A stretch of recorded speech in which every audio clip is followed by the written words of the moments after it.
तो कहानी की शुरुआत 1944 के समय के फिनलैंड को दिखाते हुए होती है, जहां हमें बताया जाता है कि दूसरा वर्ल्ड वॉर खत्म हो रहा है और सभी सैनिक अपने अपने देश वापस जा रहे हैं। इसलिए नाजी सेना को भी फिनलैंड छोड़ने का आदेश दिया जाता है। पर नाजीज फिनलैंड छोड़ने से पहले अपने रास्ते में आने वाली सभी सड़कों, पुलों और कस्बों को खत्म करने लगते हैं। खैर, तभी हम फिनलैंड के जंगलों में कॉर्पी नाम के फिनिश कमांडो को देखते हैं, जो कि अपनी जॉब छोड़कर शांति की जिंदगी जीना चाहता था। इसलिए वॉर खत्म होने के बाद कॉर्पी अपने वफादार कुत्ते और एक घोड़े के साथ जंगल में रहने लगता है। फिर एक दिन कॉर्पी को एक नदी में सोने के कुछ टुकड़े दिखाई देते हैं, जिससे उसे लगता है कि जरूर नदी के आसपास सोने की कोई खदान है। इसलिए वो उस खदान की तलाश करने के लिए हर दिन उस नदी के पास जाने लगता है और सभी फाइटर प्लेन्स को नजरअंदाज करते हुए उस नदी के आसपास गड्ढे खोदना शुरू करता है। इसी तरह कई दिनों तक गड्ढे खोदने के बाद उसे एक गड्ढे में बहुत सारा सोना मिल जाता है, जिसे देखकर वो खुशी से रोने लगता है, क्योंकि इस सोने से उसकी जिंदगी बदलने वाली थी। खैर, कॉर्पी उस सोने को उठाकर अपने टेंट में छुपा देता है, जहाँ वो पूरी रात जागकर उस सोने की हिफाजत करता है, क्योंकि उसे डर था कि कोई उसके सोने को चुरा न ले। अगली सुबह कॉर्पी सारा सोना एक बैग में रखता है और अपने घोड़े पर बैठकर वहाँ से निकल जाता है, जिसके साथ साथ उसका कुत्ता भी पीछे पीछे जाने लगता है। कुछ घंटों चलने के बाद कॉर्पी को रास्ते में नाजी सेना का जनरल ब्रूनो दिखाई देता है, जो कि अपने सैनिकों के साथ वहाँ से गुजर रहा था। यहाँ ब्रूनो के पास एक खतरनाक टैंक था। इसके अलावा वो कई फिनिश औरतों को किडनैप करके अपने साथ ले जा रहा था। असल में वो सभी सैनिक उन औरतों के साथ गलत काम किया करते थे। तभी हम वुल्फ नाम के सैनिक को देखते हैं, जो कि एक औरत के साथ जबरदस्ती करता है। यहाँ कॉर्पी ब्रूनो को देखता है और फिर उसके सभी सैनिकों को अनदेखा करके आगे बढ़ने लगता है। तभी वुल्फ ब्रूनो के पास आता है और कॉर्पी को मारने के लिए अपनी गन उठा लेता है, जिस पर ब्रूनो उसे रोक लेता है और कहता है कि वो आदमी वैसे भी अपनी मौत के पास जा रहा है, क्योंकि हमारी एक टुकड़ी पीछे आ रही है। इसके बाद कॉर्पी वहाँ से आगे बढ़ता है, जहाँ उसे कई लाशें दिखाई देती है। असल में नाजी सैनिक लोगों को मारते हुए इस देश से बाहर जा रहे थे, पर कॉर्पी को उन लाशों से कोई फर्क नहीं पड़ता, क्योंकि वर्ल्ड वॉर के दौरान उसने भी कई लोगों की जान ली थी। खैर, थोड़ी दूर जाने के बाद कॉर्पी को एक ट्रक दिखाई देता है, जिसमें 4 नाजी सैनिक होते हैं। वो सैनिक कॉर्पी को घोड़े से उतरने को कहते हैं और फिर उसका बैग चेक करते हैं, जिसमें उन्हें कॉर्पी का सोना दिख जाता है। इसलिए वो सोने को अपने पास रखने का सोचते हैं। तब कॉर्पी समझ जाता है कि वो लोग उसका सोना लूटकर उसे मार डालेंगे। इसलिए वो सबसे पहले अपने कुत्ते से भागने को कहता है, जिसे भागता हुआ देख एक सैनिक उस कुत्ते को शूट करने लगता है, पर कुत्ते को एक भी गोली नहीं लगती है और वो वहाँ से भाग जाता है। इसके बाद एक सैनिक कॉर्पी को बूढ़ा बोलते हुए उसे गोली मारने की कोशिश करता है, लेकिन तभी कॉर्पी अपना चाकू निकालकर उसके सिर पर मार देता है, जिससे उस सैनिक की वहीं पर मौत हो जाती है। तब दूसरे सैनिक बदला लेने के लिए उसके साथ लड़ने की कोशिश करते हैं, लेकिन कॉर्पी तेजी से आगे बढ़ता है और अपने चाकू से उन्हें मारने लगता है। साथ ही वो एक सैनिक की बॉडी को ढाल बनाकर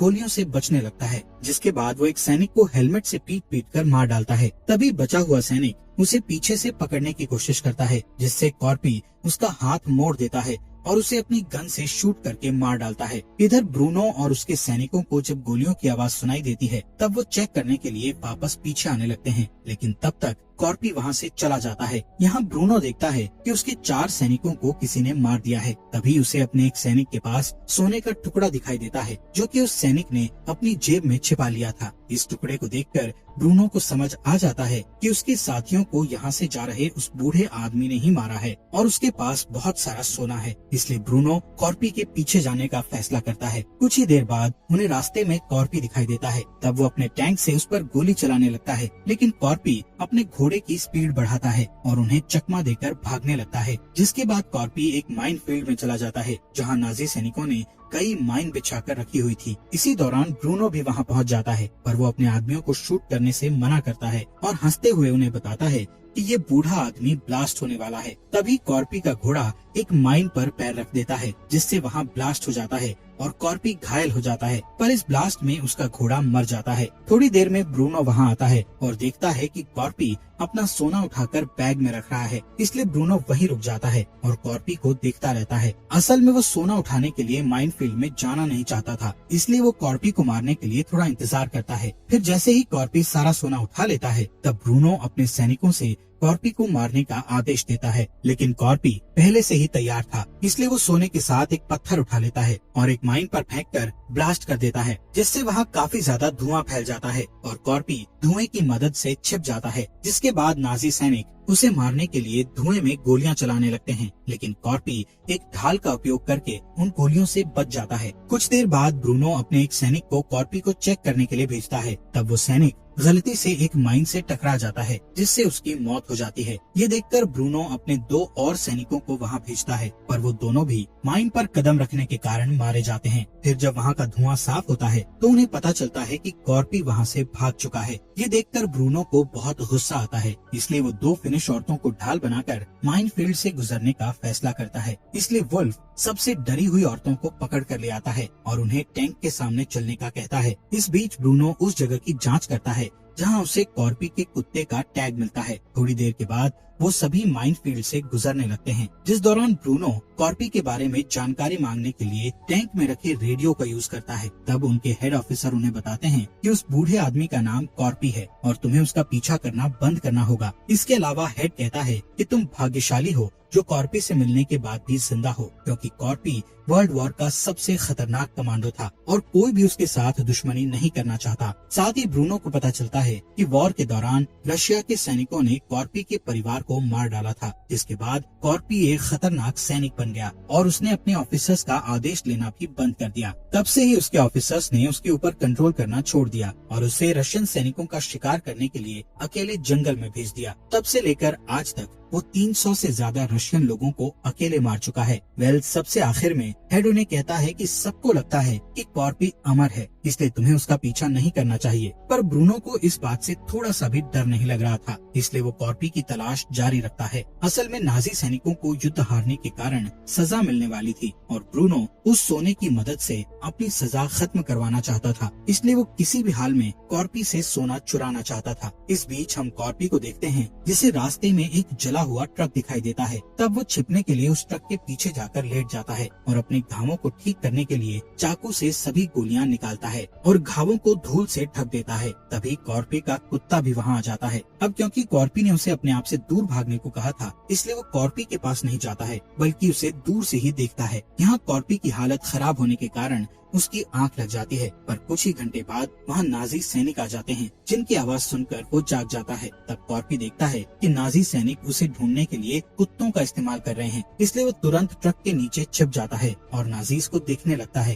तभी मौका देखकर वो नाजी सेना के ट्रक के नीचे जाकर छिप जाता है और फिर उस ट्रक के फ्यूल टैंक को काटकर अपने ऊपर फ्यूल गिराने लगता है, ताकि नाजीज के कुत्तों को उसकी स्मेल न आ सके। इसके बाद नाजीज कॉर्पी को ढूंढने के लिए नया प्लान बनाने का सोचते हैं और वहीं रुक जाते हैं। तब कॉर्पी वहाँ से भागने की कोशिश करता है, लेकिन एक कुत्ता उसे देख लेता है और भौंकने लगता है, जिससे सैनिकों को कॉर्पी का पता चल जाता है और वो उसे गोलियों से मारने लगते हैं, जिसमें एक गोली कॉर्पी के पैर में लग जाती है, पर फिर भी वो वहाँ से भाग जाता है। ये देखकर ब्रूनो अपने कुत्तों को उसके पीछे भेज देता है। तब कॉर्पी उन कुत्तों को डराने के लिए अपने आप को जला लेता है और पास वाली एक झील में कूद जाता है, जिसके बाद सभी सैनिक उस पर गोलियां चलाने लगते हैं, जिस पर ब्रूनो अपने आदमियों को रोकता है और कॉर्पी के झील से बाहर निकलने का इंतजार करता रहता है, पर कॉर्पी बहुत देर तक बाहर नहीं निकलता है। जैसे ही कॉर्पी पानी से बाहर आता है, तब सैनिक उस पर तुरंत गोलियां चलाने लगते हैं, जिससे कॉर्पी वापस अंदर चला जाता है। लेकिन तभी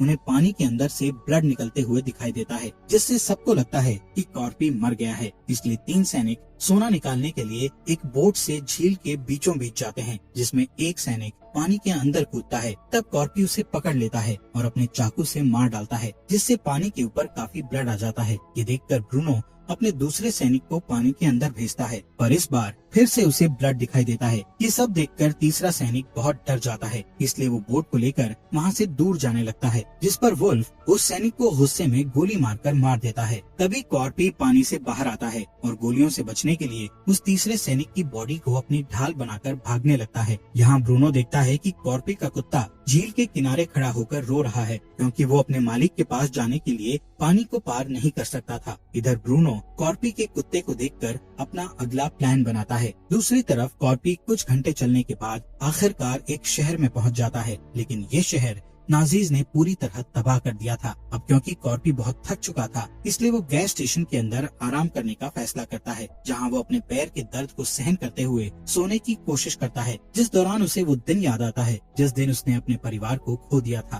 खैर, कॉर्पी की किसी तरह नींद लग जाती है, पर कुछ देर बाद जब उसे अपने कुत्ते के भौंकने की आवाज सुनाई देती है तो उसकी नींद खुल जाती है। इसके बाद कॉर्पी अपने कुत्ते से मिलता है। तभी उसे पता चलता है कि उसके कुत्ते के ऊपर एक डायनामाइट लगा हुआ है, इसलिए वो तुरंत उस डायनामाइट को फेंक देता है। लेकिन तभी वो डायनामाइट फट जाता है, जिससे कॉर्पी तेज झटके के साथ जमीन पर गिर जाता है। जब कॉर्पी को होश आता है तो वो अपने सामने ब्रूनो को देखता है, जिसने उसे बंदी बना लिया था। यहाँ ब्रूनो कॉर्पी से उसका सोना चुरा लेता है और उसकी पॉकेट में सोने का एक टुकड़ा रख देता है और फिर उसे फांसी देकर मार डालता है। पर कॉर्पी अभी मरा नहीं था, क्योंकि उसने फांसी से बचने के लिए अपने पैर को एक कील के ऊपर रख लिया था। खैर, इसके बाद वो अपने दूसरे पैर को भी कील पर ले आता है, जिससे उसे काफी दर्द होता है, पर इस तरह वो मरने से बच जाता है। वहीं कॉर्पी का कुत्ता अभी भी उसके पास बैठकर उसके नीचे आने का इंतजार करने लगता है। इसी तरह रात गुजर जाती है और सुबह होने पर एक प्लेन उसकी ओर लैंड करता है, जिसकी हवा के कारण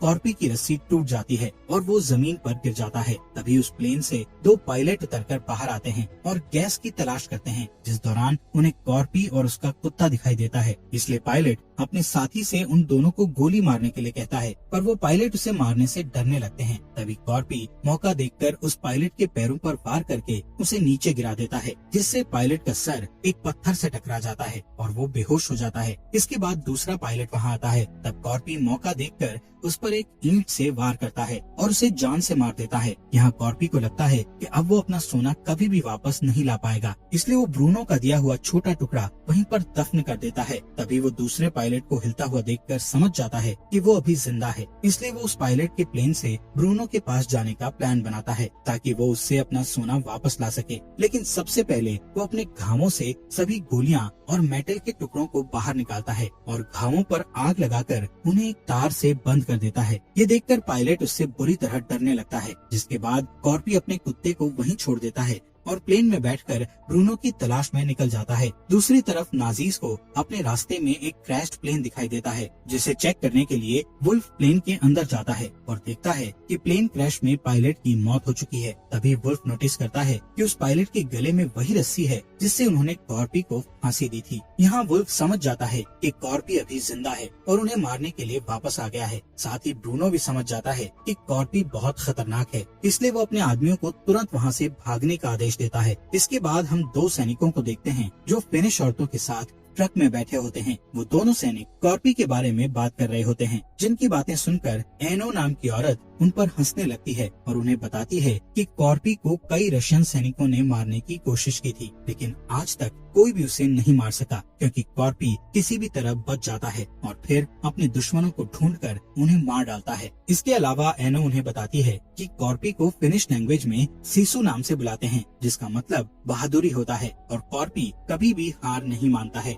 यहाँ एनो समझ जाती है कि अब सभी नाजी सैनिक कॉर्पी के हाथों मारे जाएंगे, इसलिए वो बहुत खुश होती है। तभी अचानक कॉर्पी एक सैनिक को मारकर उसे नीचे फेंक देता है और जब दूसरा सैनिक ट्रक से बाहर देखता है तब कॉर्पी उसे बाहर खींचकर जमीन पर फेंक देता है, जिससे वो सैनिक टैंक के नीचे आकर मारा जाता है। यहाँ एनो मरे हुए सैनिक का हथियार चुराने की कोशिश करती है, लेकिन उसी समय कॉर्पी ट्रक के अंदर आ जाता है, जहाँ ट्रक में फिनिश औरतों को देखकर वो समझ जाता है कि नाजीज ने उन्हें किडनैप करके रखा है और वो सभी निर्दोष हैं। इसलिए वो एनो को हथियार दे देता है, जिसके बाद कॉर्पी ट्रक के ऊपर चढ़ जाता है और ड्राइवर को मारकर उसे नीचे फेंक देता है ताकि एनो उस ट्रक को चलाकर उसकी मदद कर सके। फिर वो ट्रक को टैंक के करीब ले जाता है। तब कॉर्पी उस टैंक पर कूदकर बाकी के सैनिकों को मारने चला जाता है, लेकिन टैंक में मौजूद लोगों को शक हो जाता है, इसलिए सभी औरतें मरे हुए सैनिकों की बॉडी को इस्तेमाल करती हैं ताकि नाजीज को सच्चाई का पता न चल सके। इसके बाद एनो अपने ट्रक को दूसरे ट्रक के पास ले जाती है, जहाँ सभी औरतें उस ट्रक में मौजूद सैनिकों को शूट करके बुरी तरह मार डालती हैं। साथ ही एनो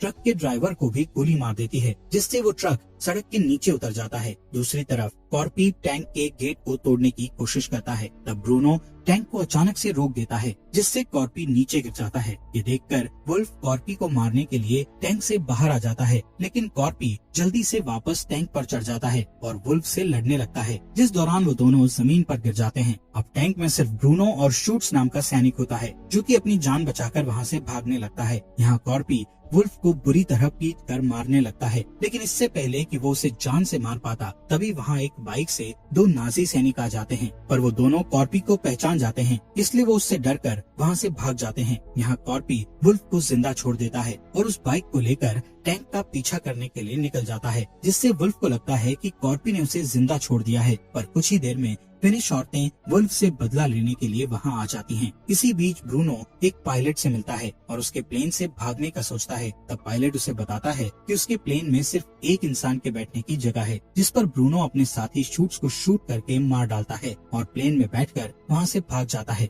लेकिन तभी वहां कॉर्पी आ जाता है और प्लेन पर गोलियां चलाने लगता है, पर वो प्लेन टेक ऑफ होने लगता है, इसलिए कॉर्पी जल्दी से उस प्लेन के ठीक नीचे आ जाता है और पिक एक्स की मदद से प्लेन को पकड़ लेता है, जबकि ब्रूनो को लगता है कि उन्होंने कॉर्पी को पीछे छोड़ दिया है। खैर, कॉर्पी जल्दी से प्लेन का पहिया पकड़कर पिक एक्स से प्लेन के अंदर घुसने का रास्ता बनाता है और बॉम्ब रूम के फ्लोर पर आ जाता है। यहाँ ब्रूनो को प्लेन के अंदर से कुछ आवाजें सुनाई देती हैं, जिस पर पायलट कहता है कि ये प्लेन काफी पुराना है, जिस वजह से इसमें आवाजें आती है। लेकिन ब्रूनो को शक होता है, इसलिए वो चेक करने के लिए बॉम्ब रूम में जाता है, पर जैसे ही वो दरवाजा खोलता है तब कॉर्पी उस पर कूद जाता है और उसे मारने लगता है, जिससे उन दोनों के बीच फाइट होती है। अब क्योंकि कॉर्पी काफी ज्यादा घायल था, जिस वजह से ब्रूनो उस पर हावी होने लगता है, लेकिन कॉर्पी अभी भी हार नहीं मानता। तब ब्रूनो एक मेटल बेल्ट से कॉर्पी पर हमला करता है, लेकिन कॉर्पी उस मेटल को पकड़ लेता है और उसे एक बॉम्ब से जोड़ देता है। इसके बाद वो बॉम्ब प्लेन से नीचे गिर जाता है, जिसके साथ साथ ब्रूनो भी नीचे गिर जाता है और ब्लास्ट के कारण मारा जाता है। यहाँ कॉर्पी अब रेस्ट करना चाहता था, लेकिन तभी वो प्लेन हिलते हुए नीचे की ओर जाने लगता है। यहाँ कॉर्पी को पता चलता है कि ब्रूनो से लड़ने के दौरान पायलट को भी गोली लग गई थी, जिस वजह से उसकी मौत हो गई है। अब कॉर्पी के पास बचने के लिए कोई रास्ता नहीं था, इसलिए वो अपने सोने को पकड़कर रख लेता है और मरने के लिए तैयार हो जाता है। फिर थोड़ी ही देर बाद वो प्लेन एक दलदल में जाकर क्रैश हो जाता है। इसी बीच फिनिश यूनिट के लोग नाजीज टैंक को अपनी ओर आता हुआ देखते हैं, इसलिए वो उस पर हमला करने के लिए तैयार हो जाते हैं। पर थोड़ी ही देर में उन्हें पता चलता है कि उस टैंक पर फिनिश औरतें हैं, जो कि नाजी सैनिक वुल्फ को तोप से बांध कर ला रही हैं। दूसरी ओर हम देखते हैं कि कॉर्पी दलदल के कारण बच चुका है। वो अपनी पिक एक्स की मदद से दलदल से बाहर निकलता है और फिर कुछ दिनों के बाद वो अपने कुत्ते के साथ हेलसिंकी शहर की बैंक में जाता है।